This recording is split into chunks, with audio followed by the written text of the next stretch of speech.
ஐரோப்பிய யூனியனும் அரபு நாடுகளும் இணைந்து ஒரு கூட்டத்தை நடத்துகிறார்கள் என்கிற செய்திகளை நாம் சொல்லியிருந்த அதே நேரத்தில் ஸ்பெயினுடைய தலைநகர் மேட்ரிட்டில் தான் இந்த உயர்மட்ட ராஜதந்திரிகளுக்கான கூட்டம் நடைபெற்றது. இந்த கூட்டத்திலே பல நாடுகள் பங்கெடுத்திருந்தன.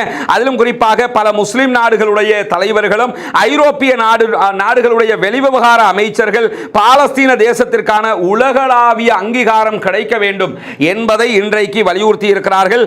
1991 இதே மேட்ரிட்டில் நடைபெற்ற மாநாட்டிலும் இதே தீர்மானம் எடுக்கப்பட்டிருந்த அதே நேரம் 1993 தொடக்கம் 95 வகையான ஆஸ்லோ உடன்படிக்கையிலும் இரு நாட்டு தீர்வுகள் எட்டப்பட்டிருந்தது.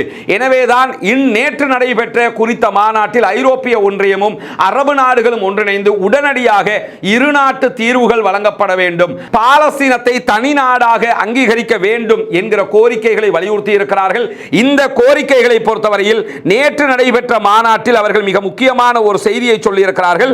அது என்ன செய்தி என்று சொன்னால், கடந்த காலங்களில் எடுக்கப்பட்ட தீர்மானங்கள் போல் அல்லாமல் irreversible தீர்வு, அதாவது மீள எடுக்க முடியாத ஒரு தீர்வாக இது இருக்க வேண்டும் என்கிற கோரிக்கை தான் விடுக்கப்பட்டிருக்கிறது. இரண்டு நாடுகள் என்பது அறிவிக்கப்பட்டு விட்டால் மீள அதை இரண்டு நாட்டு தீர்வு என்பதிலிருந்து விடுவித்து பாலஸ்தீனத்தின் மீது தாக்குதல் நடத்துகிற ஒரு நிலையை உண்டாக்க கூடாது. எனவே இம்முறை இரு நாட்டு தீர்வு எட்டப்பட வேண்டும். எட்டப்பட்டால் அது இரு நாடாகவே பார்க்கப்பட வேண்டும். பாலஸ்தீனத்திற்கான 100% அங்கீகாரம் கொடுக்கப்பட வேண்டும் என்பதுதான் நேற்று எடுக்கப்பட்டிருக்கக்கூடிய முக்கியமான தீர்வாக இருக்கிறது.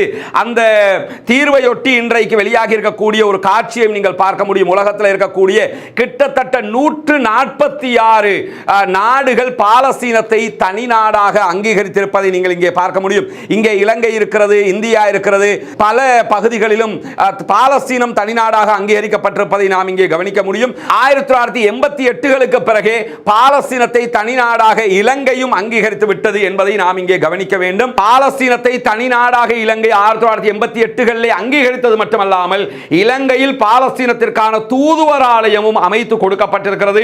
பாலஸ்தீனத்திற்கான அனைத்து உதவிகளையும் எந்த அரசாங்கம் வந்தாலும் இலங்கை தொடர்ந்து செய்து வருகிறது என்பதையும் நாம் இங்கே கவனிக்க கடமைப்பட்டிருக்கிறோம். இந்த இரு நாட்டு தீர்வுகள் கொண்டு வந்த அரபு அதே போன்ற ஐரோப்பிய நாடுகளுடைய நேற்றைய உடன்பாட்டை பாலஸ்தீன அரசாங்கம் வரவேற்றிருக்கிறது.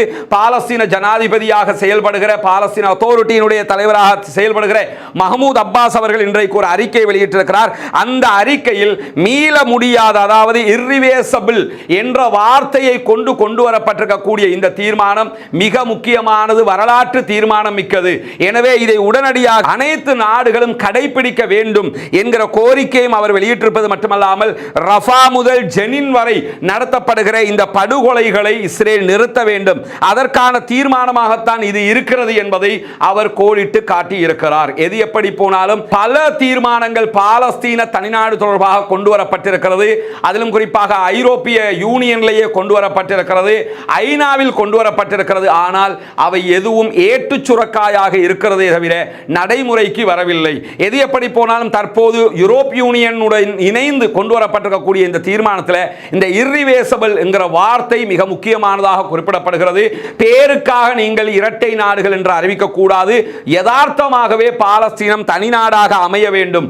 அதுதான் இந்த இரண்டு நாடுகளுடைய சண்டைக்கும் தீர்வாக அமையும் என்றுதான் அவர்கள் குறிப்பிட்டிருக்கிறார்கள். அதே நேரத்தில்